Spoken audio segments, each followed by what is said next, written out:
we have greenhouse gas emission occupying about 1% of the global emission.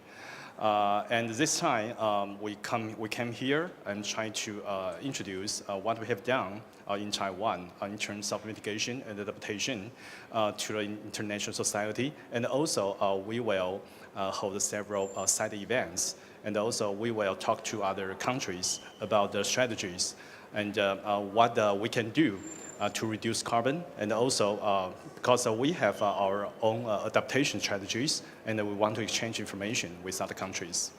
I believe Taiwan has quite a high carbon emissions per head. Can you explain why that is? Yeah, maybe many people in other countries know that you may buy bikes from Taiwan. Your PCs may be from Taiwan. So we produce a lot of commodities in the international market. Approximately maybe over 50% of our carbon emission are from industrial sectors. That's the reason why we have a relatively high greenhouse gas emission. So that we try to make our industrial sectors more green. So last year, EPA announced greenhouse gases as air pollutants so that we can regulate our industrial emissions just using our Clean Air Act.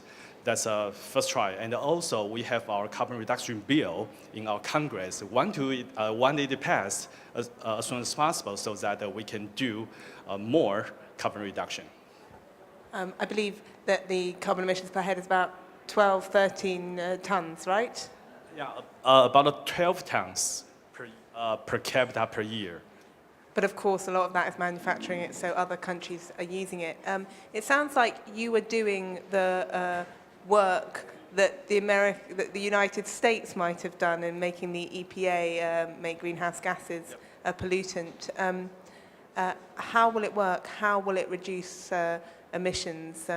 Can you explain the concrete actions you're taking, perhaps switching to renewables or efficiencies? Okay, we are the second country in the world to announce greenhouse gases as air pollutants. So that we are trying to make the standards to have our emission standards for some industries like the generators, the power plants, and the other manufacturers, so that we can ask them to reduce their emission systematically, maybe year by year, not in a hurry. I can say that we have announced our national targets of our carbon reduction. We will go back to the emission level of 2005 by the year 2020. So we are working very hard on this. How will you do it? Are there any particular renewables that work in Taiwan? Yes, we have a National Science Council for Sustainable Development, and so we have different ministries working together, trying to find the key points for us to do. And we have our action plans year by year, and we check the target and trying to fulfill the gaps. So every year, for example, like we attended the COP meetings, and we will trying to modify and trying to adjust the action plans so that we can keep the targets met in the following years. You're obviously very close to China. Do you think you can show an example to countries like China and others in the region that are also, if not already, having high emissions, looking to have high emissions in the future? Yes, we're close to China. And I think the industrial framework similar to China.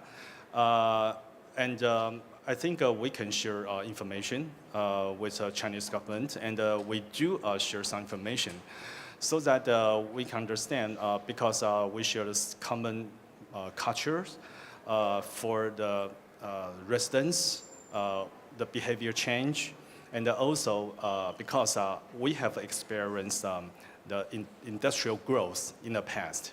So maybe we can share information to China so that they can skip some steps. And also, for example, like because air pollution is also related to greenhouse gas emission. And in the past, we do have some air pollution problems, but now you can see that in Taiwan, our air quality is very good. And so we can share very many experiences with China.